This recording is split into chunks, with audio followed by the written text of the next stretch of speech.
Hey everyone, welcome to another episode of the Rachel Cruze Show. I love having you guys on the show because I love hearing where you're at in your money journey, your questions, all of that, and kind of coaching through and talking through your situation is something that I love so much. So today on the episode, I have Stephanie here. Stephanie, welcome to Hi. the show. Hi, good morning. Thank you so much for having me. Thank you. I was going to say thank you, Stephanie. I so appreciate you coming on. So tell us a little bit about you, where you're at, where you're calling from, your kids, where you guys are in your financial journey, kind of all the things. Sure. So, my husband and I, we have three kids and we live in the Chicagoland suburbs.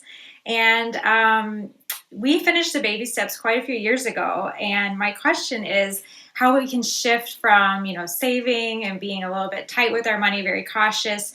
And I mean, we still want to tell our money where to go, but how do we switch to spending and enjoying and having like peace about spending money? Such a great question. And it's so funny because I talk to so many people that are in baby steps 1 through 3, and it's like the grind and they can't wait to be out because like we just want to be able to spend again and enjoy. And then sometimes when you get to that other side, you're like, wait, how do I do this? What's okay? What's not Yeah. okay? Because you're so used to those guardrails where now it's a little bit of a wider road. So your question is so normal. I feel like I've talked to so many people that have this question and kind of this predicament. So tell me this. So you guys are on baby step 7, Yes. which is It's pretty been a amazing. couple years and we've been able to invest, and that's been really fun. We've always been givers, and so we plan to continue to do that. But when it comes to like the fun stuff, I think the people closest to us would say like we're kind of even a little tight with our money or just very careful. And that's not exactly the reputation we want. We see ourselves as generous, but it's almost like when it gets to be just like that extra stuff, we don't know what the rules are. Yes. Okay, so tell me this. Number one, I'm not going to worry about your reputation because you guys are great people, I know, and you're super smart. You're on baby step 7, which is incredible. So congratulations. Not many people can say that. That's huge, absolutely huge. So, what are the things that you're saying no to that you kind of want to start saying yes to? Is it that you go on a trip, but you could say, oh, we could have stayed in a nicer hotel or gone out to eat more, or we want a new car. Like, what are the big things that you're thinking through, or small things Um, that you just find yourself saying no to, where you think I could probably say yes and be okay?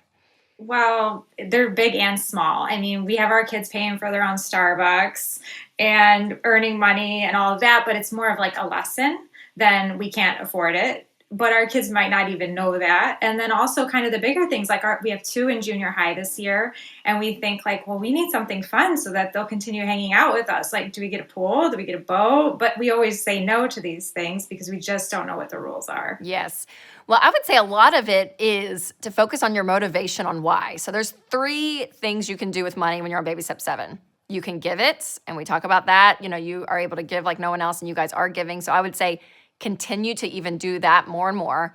You can invest, which you guys are doing, and you can watch your money grow and you're doing for the future, and then you can spend it. So these 3 big buckets are the 3 big things you can do now. So in that spending category for you all, I think I would check the motivation of what's going on. So, for instance, your kids, I think that's great. I think it's incredible that you're making them pay for it. Now, could you give them a little bit each month and they have to kind of budget that some of that money and learn that? Yeah, I think that that's fine too. I don't think it has to be this really legalistic way to raise your kids with money. But I'll say this, growing up, like heck no, we're not given everything that we wanted. We had to work, we had to do all of that. And so, yes, is that a blessing and a gift that you're giving your kids in that way?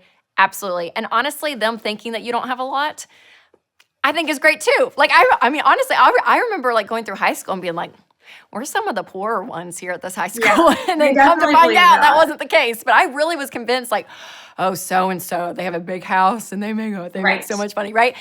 And I think for a high schooler, I think that that's great. A part of me is like, yeah, because you're showing your kids that like your joy, your happiness, your life is not surrounded by just stuff, right? So from your kids' perspective, I think that that's awesome. And if you guys Okay. are gazillionaires and they don't know that until they're adults and you let them in on that, because I think that is a conversation that will be needed later in life, perfect.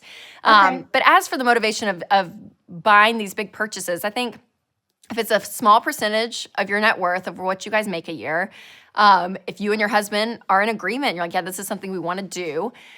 It's going to probably hurt a little when you pull the trigger, right? If you're going to build a nice pool, those are expensive. If you're going to go get a nice boat, obviously those are expensive. So it's going to feel, oh gosh. But listen, on paper, it's good. Your motivation, you're not doing these things because You want everyone else to think that you guys are awesome. In fact, Yeah. that's the problem. You're more awesome than people probably know you are, which is great.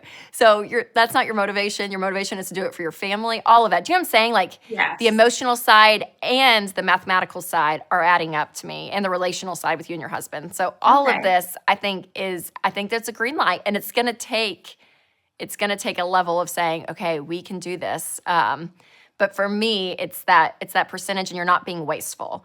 So I'll give you this. My husband and I are in the middle of planning a trip for our kids to Disney. Okay. And the budget I want is much larger than the budget my husband wants. And so I was showing him all the percentages. Babe, this is, this percentage of what we save every month. If it's just this percentage, it's great. And he's like, yeah, Rachel, but they don't, the need of this, and this. So we're like missing each other on the mathematical and the emotional, which is just so funny. So we're constantly kind of in this conversation. So even knowing that with your husband, if you guys, as much as you can, be on that same page to say, okay, it's not a big percentage of our net worth. We can do this. We agree. And again, the motivation of what it's going to do to our family is amazing. It's awesome. So it's hard though. I understand. Is there a kind of a scarcity mindset at all with you guys? I think more me than my husband, probably. And I think in most relationships, there's probably like a little bit more of the spender and then a little more of the saver. And I think it has a lot to do with how I was raised. But it doesn't exactly make sense. So I'd like to kind of kick that. Yes, that's right. I know. I think it is one of those things too, of just giving yourself permission to spend and actually just doing it. And it's going to take a little practice. So maybe it's not a boat. That's the first big thing you guys, but maybe you up your lifestyle a small percentage for the next 3 months and kind of spend a little bit more than you're used to, and just kind of start to build that muscle. But again, we're not going crazy here. I'm not telling you to go cash out your 401k to go buy a boat, right? You're doing this in a really controlled and an encouraging environment, really, because of what you guys have done. So I hope that helps. I just want to encourage you and give you that motivation that you can, and you're okay, and it's going to be okay. Yes, that's awesome. Thank you. Well, thanks so much, Stephanie, for being on. I appreciate it. And for all of you that have any questions for me, you can go to any of my social media channels, from Instagram, Facebook, YouTube, Twitter, all of it, and ask your question, and maybe you can be a guest here on the show. And Stephanie, again, thanks for calling in and sharing your story. I think it's so helpful for so many people. Thank you so much. Absolutely. All right, guys, remember to take control of your money and create a life you love.